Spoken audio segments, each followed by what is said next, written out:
আসসালামু আলাইকুম ওয়া রাহমাতুল্লাহি ওয়া বারাকাতুহু। আলহামদুলিল্লাহ, সালাতু ওয়াসসালামু আলা রাসূলিল্লাহ ওয়া আলা আলিহি ওয়া আসহাবিহি আজমাইন। সমস্ত প্রশংসা আল্লাহ রাব্বুল আলামিনের। আল্লাহ রাব্বুল আলামিন আমাদেরকে আহ, একটা গুরুত্বপূর্ণ বিষয়ে কিছু আলোচনা করার তৌফিক দিলেন। আসলে আহ, যে বিষয়টা নিয়ে আজকে আলোচনা আমরা করছি, মুমিনের বিবাহ ভাবনা, মানে একজন মুমিনের বিবাহ নিয়ে তার চিন্তাটা কেমন হওয়া প্রয়োজন। ঠিক আছে না? বিবাহের যে ফিলসফি, বিবাহের দর্শন, এটা পশ্চিমা বিশ্বে একরকম এবং আমাদের ইসলামে আরেক রকম। আপনারা দেখবেন যে পশ্চিমা বিশ্বে ছেলে ছেলেও বিয়ে করে, মেয়ে মেয়েতেও বিয়ে করে। কিন্তু ইসলামে, মানে পশ্চিমারা যেটা করে এটাকে বলে, এটাকে ম্যারেজ। মানে ওদের যে ম্যারেজ এবং আমাদের যে নিকাহ, এই দুটো জিনিস কিন্তু আলাদা। ওদের ম্যারেজ হচ্ছে যে ফিলোসফিক্যালি, মানে এটা ভিতরের যে দর্শনগত ওই জায়গায় যদি আমরা যাই, তাদের ম্যারেজটা হচ্ছে একজন স্বাধীন মানুষের সাথে আরেকজন স্বাধীন মানুষ, তারা যদি মনে করে তাদের পরিবার গঠন তাদের জন্য শান্তির হবে, তারা যদি মনে করে এবং যতদিন তারা মনে করবে যে আমরা একসাথে থাকলে পরে এটা আমাদের ভাল লাগছে, তারা তো ততদিন একসাথে থাকবে। এবং যদি তাদের মনে হয় যে না, আমরা একসাথে থাকতে আমাদের ভালো লাগছে না, কোনো দায়বদ্ধতা নাই, তারা আলাদা হয়ে যাবে। আলাদা হয়ে যাওয়ার পর সেখানে সম্পত্তির ভাগাভাগি আছে, বিভিন্ন বিষয় এসে আছে। কিন্তু আমাদের মুসলিমরা আমরা যে নিকাহ করি, এই নিকাহটা একটা চুক্তি। এটা একটা চুক্তি এবং এই চুক্তির ফলে পরিবার গঠন হয়। পরিবার গঠনের মাধ্যমে আহ, স্ত্রীর কাছ থেকে বাই ডিফল্ট চুক্তি, তো যে দুই দুই পক্ষই চুক্তি মেনে চলতে বাধ্য, তাই না? চুক্তি, এটাকে তো চুক্তি বলে। যখন ইচ্ছা, যেমন পশ্চিমে একটা কনসেপ্ট আছে, আপনারা শুনে থাকবেন হয়তো নামটা, নো ফল্টস। মানে স্বামী বা স্ত্রী, আমি ডিভোর্স দেওয়ার ক্ষেত্রে তার কি দোষ, কোনো দোষ থাকার দরকার নেই, নো ফল্ট। কোনো দোষ ছাড়াই আমার ভাল লাগতেছে না, বাস আমি থাকবো না তার সাথে, বা আমার অন্য মানুষ পছন্দ, আমি চলে যাবো। তো এই দেখেন, কিন্তু আমাদের ইসলামের দৃষ্টিকোণ থেকে নিকাহ এটা একটা আহ, চুক্তি, এবং এই চুক্তি মেনে চলার জন্য পুরুষও বাধ্য। পুরুষ মেয়েটাকে ভরণ পোষণ দিবে, তার বিভিন্ন বিষয়ে খেয়াল রাখবে, এবং কিছু কাজ করতে মেয়ে, চুক্তি মানে কি, বাধ্য, মেনে চলতে বাধ্য। এবং এই চুক্তিটা আল্লাহ রাব্বুল আলমিনের, আল্লাহ তালার হুকুম এখানে ইনভলভড, রসুল্লাহ সাল্লাহ সুন্নাহ এখানে ইনভলভড, এখানে পরিবার ইনভলভড, এখানে ইসলামে যদি রাষ্ট্র ব্যবস্থা থাকে, সেই রাষ্ট্র এটা ইনভলভ এই চুক্তিকে টিকায় রাখার জন্য। তো যার কারণে পশ্চিমের বিবাহ কনসেপ্ট এবং মুসলমানদের নিকাহ কনসেপ্ট, এই দুটো জিনিস আলাদা। এটা নিয়ে আমি একটা বই, আমার মানসাঙ্ক বইয়ের শেষের দিকে কিছু আমি কথা লিখছি, যে দুটা পশ্চিমের বিবাহ দর্শন। এই জন্য দেখবেন যে পশ্চিমে ওদের ওই কি বলে, ম্যারিটাল রেপ একটা কথা আছে। মানে ওদের বিয়ের মধ্যেও যদি স্ত্রীর সম্মতি না থাকে, তাহলে স্বামী মানে স্ত্রীকে জোর করতে পারবে না, তাকে সহবাস করতে পারবে না যদি স্ত্রী সম্মতি না দেয়। ম্যারিটাল রেপ, এটাকে রেপ বলতেছে ওরা। কিন্তু আমাদের নিকাহ যে কনসেপ্ট, এই চুক্তিতেই বলা আছে যে চুক্তিটাই হচ্ছে স্বামী যখন চাবে, স্ত্রী তখন সাড়া দিবে। সুতরাং মানে আমাদের এখানে রেপ বলে কোনো কনসেপ্ট নেই, বিয়ের মধ্যে কোনো রেপ নাই, কিন্তু ওদের বিয়ের মধ্যেও রেপ আছে। ব্যাপারটা বুঝতে পারছেন হয়তো, আমি হয়তো যেটা তোমাদের বোঝাতে চাচ্ছি। যার কারণে এখন পশ্চিমা বিশ্বের বিভিন্ন ধ্যান ধারণা আমাদের মধ্যে এমন ভাবে প্রবেশ করছে যে এখন ইসলামের যে বিবাহ, যে যে ফিলোসফিটা, ইসলামের যে বিবাহের যে একটা চুক্তির যে বিভিন্ন বাধ্যবাধকতা আছে, এই জিনিসটা আমরা ভুলে গেছি। আমরা মুসলমানরাও এটা ভুলে গেছি। পশ্চিমা বিশ্বের দেখেন না, প্রতিটা বিষয়ে, রাষ্ট্র থেকে শুরু করে সমাজ থেকে নিয়ে আইন আদালত, সবখানেই পশ্চিমাদের সমস্ত মতাদর্শগুলো আমাদের মধ্যে চলে আসছে। তো বিয়ের ক্ষেত্রেও তাই হয়েছে। বিয়েটাও আজকে, আর মুসলমানের বিয়ের দিকে তাকাইলে আপনার কাছে মনে হবে না যেটা মুসলমানের বিয়ে আছে, এটা মুমিনের বিয়ে মনে হবে না। আমাদের বিয়েটা এমন একটা বিয়ে হয়, বিয়ের একটা অনুষ্ঠানে আপনি যান, আপনার কাছে মনেই হবে না যে এটা এটা কোনো মুসলমানের বিয়ে। যার কারণে এই জায়গা থেকে আমাদের আসলে আহ, বিবাহ নিয়ে আলোচনা হওয়া দরকার। আলেমরা আলোচনা করবেন, আমরা যারা দায়ী আছি, আমরা চেষ্টা করতেছি দাওয়াতের কাজ করার, আমরা আমাদের জায়গা থেকে আলোচনা করব। আপনারা যারা আজকের এই আলোচনাটা শুনছেন, তারাও এগুলো নিয়ে আলোচনা করবেন। মানে এই বিয়ের ব্যাপারটা আমাদের আবার মানে ইসলামের বিষয়গুলোকে আবার ফিরে আনা দরকার। যদি আমরা না আনি তাহলে পরে কি কি ক্ষতি হচ্ছে, পশ্চিমাদের বিবাহ অনুকরণ করতে গিয়ে আমরা কি কি ক্ষতি করে ফেলতেছি আমাদের পারিবারিক জীবনে, সে বিষয়গুলো হয়তো আজকে অনেকটা আলোচনায় আসবে। আসলে মূলত আপনারা অনেকে হয়তো জানেন যে আসলাফ একাডেমি নামে একটা প্ল্যাটফর্মে আমার এই বিবাহ নিয়ে প্রায় 8 ঘন্টার একটা কোর্স আছে। বিভিন্ন বিষয় নিয়ে ওখানে আমি অনেক বিস্তারিত আলোচনা করেছি। তো যেহেতু আজকে আমাদের এই আলোচনাটা অত সময়ও আমাদের নাই, বা অত আহ, মানে আলোচনাটা অত 8 ঘন্টা ব্যাপী আর করা যাবে না, তার কারণে পুরো বিষয়টাকে আমি খুব কনসাইজ করে নিয়ে আসছি, সংক্ষিপ্ত করে নিয়ে আসছি, যেগুলো আপনাদের প্রয়োজন হবে শুধু সেই বিষয়গুলো নিয়েই আমি আলোচনা করব ইনশাআল্লাহ, যাতে করে আপনার বিষয়গুলো আহ, সহজে মনেও রাখতে পারবেন ইনশাআল্লাহ আশা করি। কিছু সিলেক্টেড কিছু বিষয় আমি নিয়ে আসছি যেগুলা, যেমন ধরেন ইসলামে বিবাহের যে মাসালা মাসাইল গুলো আছে, এগুলো তো আমি আমার মুখ থেকে শোনার আপনাদের দরকার নেই, এগুলো আপনারা শুনবেন আলেমদের মুখ থেকে। বিভিন্ন মাসলাগুলো আছে, আমাদের রাসূল সাল্লাল্লাহু আলাইহি ওয়াসাল্লাম কি বলেছেন, কোরআনে কি কি আয়াত আছে সেগুলোর কি কি তাফসীর, তারপর হচ্ছে আমাদের যারা সাহাবীদের জেনারেশন, তাদের পরবর্তী জেনারেশন তারা বিবাহকে কিভাবে দেখতো, এইগুলো আমরা আমাদের কাছ থেকে এই বিষয়গুলো নিব। আমি আজকে যে জিনিসটা নিয়ে খুব আপনাদের সামনে বিশেষ করে আমি আলোচনা করতে চাই, সেটা হচ্ছে যে আমাদের মেডিকেল সায়েন্সের পার্সপেক্টিভ থেকে বিয়ে ব্যাপারটা নিয়ে আমাদের কিভাবে ভাবা উচিত একজন মুসলমান। কারণ দেখেন, আল্লাহ তাআলা কিন্তু ওই জিনিসটাই আমাদের দেহের মধ্যে দিয়ে দিচ্ছেন যেটা আমরা স্বাভাবিকভাবে চিন্তা করি। মানে ইসলাম ব্যাপারটাকে আল্লাহ তাআলা দুনিয়াতে পাঠিয়েছেন, এবং ইসলামটা আমাদের দেহের সাথে আমাদের মনের সাথে, হ্যাঁ, খুব সুন্দরভাবে বিজ্ঞানীরা যে বিষয়গুলো আবিষ্কার করে, এই বিষয়গুলোই আল্লাহ তাআলা 1400 বছর আগে তার রাসূলকে একটু একটু করে জানিয়ে দিয়েছেন। আজকে বোঝা যাচ্ছে না আসলে আল্লাহ রাব্বুল আলামিন মানে যেটা আমাদেরকে দিয়েছেন, যে জ্ঞানটা দিয়েছেন, ওইটাই আমাদের বডিতেও আল্লাহ তাআলা ওই জিনিসটা রেখে দিয়েছেন। আজকে ইসলামের বাইরে যখন আমি চলাচল করব, ইসলামের বাইরে চলাফেরা করলে পরে আমার দেহ আক্রান্ত হয়ে যাবে। আজকে ইসলামের বাইরে যদি আপনি ইসলাম থেকে বের হয়ে গিয়ে পরিবার গঠন করতে চান, ওই পরিবার টিকবে না, কারণ পরিবার আসলে এভাবে টিকে না। একজন নারী আর পুরুষের বডি মাইন্ড এরকম না, হ্যাঁ, যে পরিবার টিকবে। একজন ভাই আমাকে জিজ্ঞেস একটা জায়গায় হয়তো পারতেছি না, এত ডিভোর্স বেড়ে যাওয়ার কারণ কি?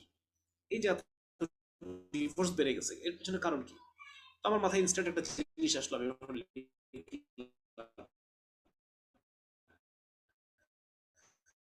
যে দেখেন আসলে পরিবার গঠনের মধ্য দিয়ে আমাদের সবকিছু মানে এই যে মিডিয়া থেকে শুরু করে সমস্ত কিছু, পড়াশোনা, হ্যাঁ, তারপর হচ্ছে আপনার এই নাটক সিনেমা সবকিছু দিয়ে মানে নারীকে পুরুষ বানায় ফেলা হয়েছে।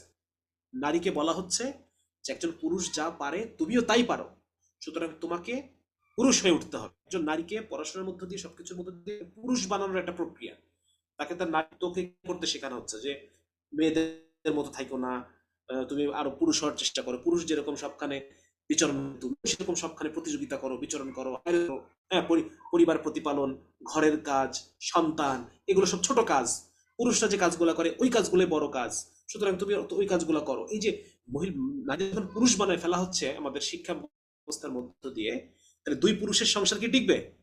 দুই পুরুষের সংসার তো টিকবে না, সংসার তো একজন নারী এবং একজন পুরুষ হতে হবে। এই বিষয়গুলো হয়তো সামনে আমাদের আরো আলোচনা আসবে, আর অনেক ডিটেলস আলোচনা তো এখন, মানে 70-80 দশক যে ক্ষতিটা করছে, এখনকার নারীবাদীরা বিষয়গুলো বুঝতে পারতেছে, এবং তারা মানে নারীত্বকে ওন করার জন্য মানে চেষ্টা কর, অনেকে কথাবার্তা বলতেছে এটা নিয়ে। যাই হোক, তো এটা প্রাথমিক আলোচনাগুলো আমি করলাম যে আসলে বিয়ে ব্যাপারটা আসলে কি, এবং আমরা আজকে এই আলোচনার মধ্যে আমরা কি কি বিষয় নিয়ে আলোচনা করবো।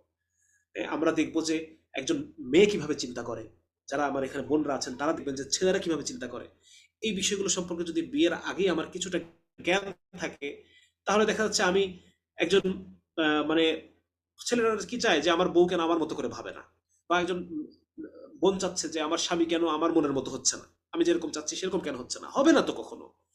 হ্যাঁ, আমরা একদম মানে ব্যাপারটাই তো আলাদা।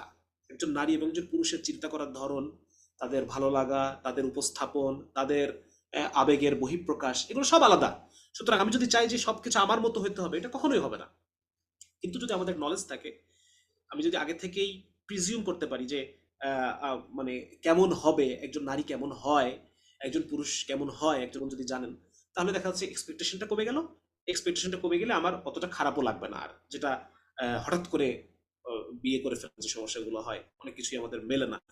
তো এই জিনিসগুলো নিয়ে আমরা আসলে আজকে আলোচনা করবো ইনশাল্লাহ। তাহলে চলো শুরু করা যাক, তাই না? ইনশাল্লাহ। বিসমিল্লাহ। তাহলে প্রথমে আজকে আমি আলোচনাটাকে আমি দুইটা ভাগে ভাগ করছি। একটা হচ্ছে বিয়ের আগে আমি কি করব, এবং আরেকটা হচ্ছে বিয়ের পরে আমি কি করব। আমার জন্য আরেকটা সমস্যা হচ্ছে যে আমি আসলাফ একাডেমিতে যে কোর্সটা করেছি সেখানে পুরুষদের কোর্সটা আলাদা ছিল, মেয়েদের কোর্সটা আলাদা ছিল। তো যার কারণে আমি পুরুষদের সাথে যে আলোচনাটা সেটা আমি খুব মানে একদম কি বলা যায়, কোনো রাগ ঢাক না করে আমি আলোচনা করতে পেরেছি। কিন্তু যেহেতু এখানে আপনাদের বোনরাও আছেন, সুতরাং অনেক কথাই আমি বলতে পারবো না, হয়তো শব্দ বিভিন্ন সময় বলার জন্য শব্দ খুঁজবো। হ্যাঁ, এটা আপনাদের কাছে একটু অড লাগতে পারে যে ভাই কথায় কথা আটকা যাচ্ছে কেন, কারণ সব কথা বোনদের সামনে বলা যায় না, তাদের একটা আলাদা সম্মান আছে, আমাদের আল্লাহ তালা তাদের একটা সম্মান দিয়েছেন। তো দেখি শুরু করি কতটুকু আমি করতে পারি। তো বিয়ের আগে আমরা আসলে কিভাবে আমাদের প্রস্তুতি, আমাদের যে বিয়ের প্রস্তুতিটা এইটা কিভাবে হবে বিয়ের আগে আমরা একটু দেখব। সর্বপ্রথম দেখেন, বিয়ের আগে এই মানে এই যে দেখেন, এইটা একটা খুব মৌলিক একটা থিওরি আমাদের ইসলামে, খুব মৌলিক একটা আলাপ যে চরিত্রহীনা, এটা কিন্তু কোরআনের আয়াত, আপনারা জানেন সূরা নূর ২৬ নম্বর আয়াত, সেটা হচ্ছে যে চরিত্রহীনা নারী চরিত্রহীন পুরুষের জন্য, এবং চরিত্রহীন পুরুষ চরিত্রহীনা নারীর জন্য, চরিত্রবতী নারী চরিত্রবান পুরুষের জন্য, এবং চরিত্রবান পুরুষ চরিত্রবতী নারীর জন্য। সুতরাং এটা খুব গুরুত্বপূর্ণ একটা জায়গা। এইগুলো কিন্তু কাফেরদের বিয়ের মধ্যে কিন্তু এসব কনসেপ্ট নাই। আপনাকে মনে করতে হবে যে আপনি এই দুনিয়াতে এসেছেন এবং আল্লাহ রাব্বুল আলামিনই ঠিক করে দিবেন আপনার সাথে কার মানে বিবাহ হবে। সুতরাং আল্লাহর কাছ থেকে আপনাকে এটা নিতে হবে। হ্যাঁ, এটা নিজের মনে কাউকে ভালো লাগলো তাকে পাওয়ার জন্য, যে আমাদের ছেলেরা যেটা করে, প্রেম প্রেম করে যখন তারা যখন প্রেম করে, তারা মনে করে যে এই মেয়েটাকে ছাড়া আমি বাঁচবো না, মেয়েটা মনে করতেছে এই ছেলেটাকে ছাড়া আমি বাঁচবো না, এই মেয়েটাই আমাদের জন্য আমার জন্য সবচেয়ে বেশি পারফেক্ট, এই ছেলেটাই আমার জন্য সবচেয়ে বেশি পারফেক্ট। এগুলো সম্পূর্ণ ভুল চিন্তা। কারণ দুটো মানুষ যখন প্রেম করে তখন তারা একটা অংশকে লুকায় রাখে। একজন মেয়েও তার খারাপ সাইডটা লুকায় রেখে শুধু ভালো সাইডটাই সামনে নিয়ে আসে, একজন ছেলেও শুধুমাত্র তার খারাপ সাইডটাকে রেখে বাদ দিয়ে ভালো ভালো জিনিসটা সামনে নিয়ে আসে। তো এই জায়গায় একটা গুরুত্বপূর্ণ আপনাদের আলোচনা আমি এই জায়গায় আমি আনতে চাই। সেটা হচ্ছে একজন বিজ্ঞানী, উনি প্রায় ৩০ বছর রিসার্চ করছে যে অ্যারেঞ্জড ম্যারেজ ভালো নাকি প্রেম করে বিয়ে করা ভালো। এবং উনি রিসার্চে এটা আসছে ওনার যে আহ, মানে প্রেমের বিয়ের তুলনায় অ্যারেঞ্জড ম্যারেজে ১০ বছরের একটা একটা টাইম উনি নিছেন, যে ১০ বছর পরে প্রেমের বিয়ের কি অবস্থা, অ্যারেঞ্জ ম্যারেজের কি অবস্থা। তো উনি দেখাচ্ছে যে ১০ বছর পর শুরুতে যেরকম ছিল প্রেমের বিয়ের ক্ষেত্রে তাদের স্যাটিসফ্যাকশনটা কমে গেছে, এবং ১০ বছর পর অ্যারেঞ্জ ম্যারেজের ক্ষেত্রে তাদের স্যাটিসফ্যাকশনটা অনেক বেশি বেড়ে গেছে। তো উনি বলতে চাচ্ছেন যে যেহেতু প্রেমের বিয়েতে পরের expectation থাকে এবং ওই এক্সপেকটেশনটা আস্তে আস্তে আস্তে আস্তে কমতে থাকে, ফুলফিল হয় না, অনেক কিছু দেখা যায় যে মিলতেছে না, তো তখন আস্তে আস্তে তাদের মধ্যে ওই হ্যাপিনেসটা কমতে থাকে। কিছু প্যারামিটার আছে হ্যাপিনেস ঠিক বোঝার। কিন্তু অ্যারেঞ্জ ম্যারেজের ক্ষেত্রে কোনো এক্সপেকটেশন থাকে না, একজন নতুন একজন মানুষ যাকে আমি চিনি না, হ্যাঁ, অনেকেই কথা বলে যে একজন একজন নতুন মানুষের সাথে আমি কিভাবে সংসার করবো, এটা করে তারা প্রেমটাকে জাস্টিফাই করার চেষ্টা করে যে প্রেম করে বিয়ে করাই ভালো। কিন্তু বিজ্ঞানী উনি উনি দেখাচ্ছেন যে যেহেতু অ্যারেঞ্জ ম্যারেজের ক্ষেত্রে কোনো এক্সপেকটেশন থাকে না, স্বামীর প্রতিও স্ত্রীর কোনো এক্সপেকটেশন নাই, স্ত্রীর প্রতিও স্বামীর কোনো এক্সপেকটেশন নাই, সুতরাং যেগুলো ভালো পাওয়া যায় ওই ভালো পয়েন্টগুলাই বোনাস, ভালো পয়েন্টগুলো সে তার মধ্যে পজিটিভিটি তৈরি করতে থাকে। হুম, যেটাই সে তার স্ত্রীর মধ্যে ভালো পায় ওটাই তার আরো ভালো লাগা তৈরি করে। ঠিক আছে, কিন্তু প্রেমের বিয়ের ক্ষেত্রে একটা দীর্ঘ সময় যদি পরিচয় থাকে, দেখা যাচ্ছে যে আস্তে আস্তে তাদের স্যাটিসফ্যাকশনটা ফল করতে থাকে।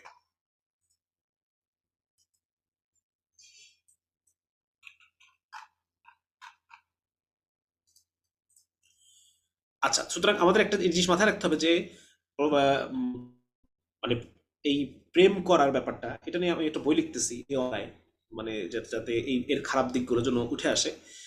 তো মোট কথা এটা যে আমরা এটা কোনো এই কথা মনে করার কোনো কারণ নাই যে আমাকে বিয়ের আগেই তার সাথে পরিচিত হতে হবে, নট নেসেসারি, তার সাথে পরিচিত হওয়ার প্রয়োজন নাই। আল্লাহ রাব্বুল আলামিন নারীকে এবং পুরুষকে এমন ভাবে তৈরি করছেন যে একজন অপরিচিত নারী এবং পুরুষের মধ্যে বিবাহ হলেও তারা এমন একটা সম্পর্ক আল্লাহ তাআলা তাদের মধ্যে কেমিস্ট্রি আল্লাহ তাআলা তৈরি করে দেন যে এটার আগে থেকে পরিচিত হওয়ার প্রয়োজন নাই, আগে থেকে পরিচিত হওয়ার প্রয়োজন নাই, এবং এমন ভাবে তারা সংসার করবে যেন তারা জনম জনম ধরে পরিচিত, এরকম তাদের কাছে মনে হবে।